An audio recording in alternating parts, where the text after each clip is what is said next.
Hello everybody, this is Jonathan Machtig with 1000 GM. I'm here with Grandmaster AKOBIAN taking a look at round 8 of the Hollywood Super Swiss. Hello everyone, let's take a look at the following game between IM Zhu and GM Batchuluun Segmek.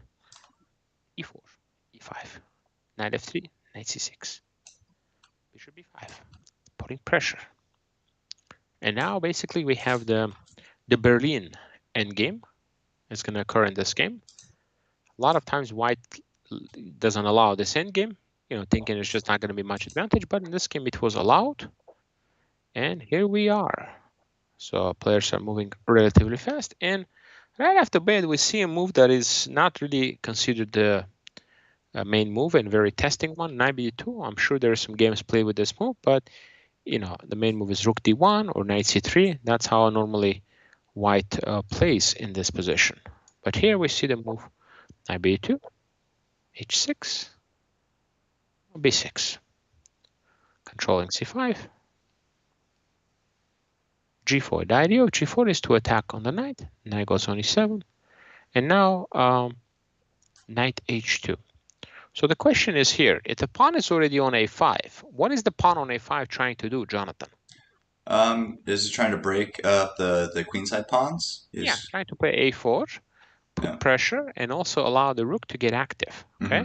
So when an opponent has a threat like that, you may want to consider A4 this move to prevent that. Yeah, I do that on both flanks. I'm not saying it's a great move, but it's a move that it should be considered. Okay. So, but even here, and this I don't like. This I feel like black is already taking over the game because I don't like how the knights are set up and in general just the placement of the pieces. Could he have played A3 as well to absorb it, or that's the worst? No, the point is you want to open up the A file at your choosing. Yeah. At your choosing time, Bishop C6, so this bishop is very strong now.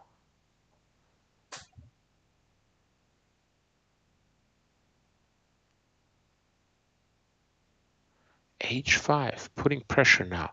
Again, maybe black didn't play the absolute best way here. He could have definitely done that, but here H5. And if it would make so much sense here to try to open up the H file, okay?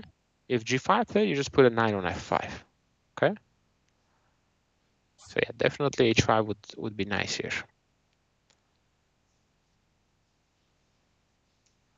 F5 comes in, takes. C4, wow. Wow, what a play here. What a play with this move. C4. And now, Rook D1. Takes. King C8. B4. And I mean, this is just pretty much over here. The attack is too strong. Rook E3. Knight F1. Rook D4. Bishop B7. And now knight is coming to C6. The point of this move, Bishop B7, knight will go on C6 to put pressure. Knight D1. Knight C6. Rook B3. In this position, I think I like the Rook D3 option to putting pressure on the knight. That would be good too.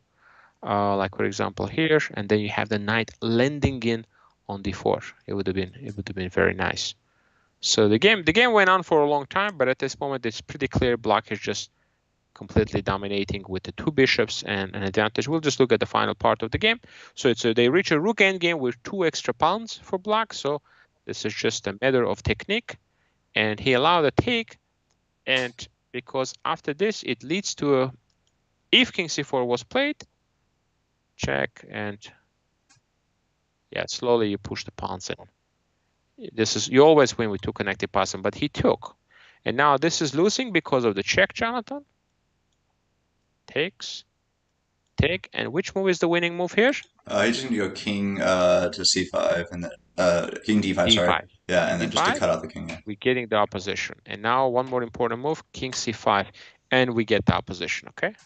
Yeah, so now that pawn's going to clear out. Goes here, we just have king D4. If the king goes here, we have king B4. And it would be just a winning position. So that's how GM Segmek won this game, and he's been on a roll with winning a couple of games. And again, guys, this is round 8. This is the penultimate round, okay? So every win is huge here, very, very important. So by winning this game, he moved up closer to the top places. So thank you guys for watching this game. This was a very interesting Berlin game where Black demonstrated the strength of the two bishops. And once again, we see the two bishops are very strong when the position is open. Thank you, and to please subscribe to the 1000 GM YouTube channel so you can see all the good videos and support our work. See you soon.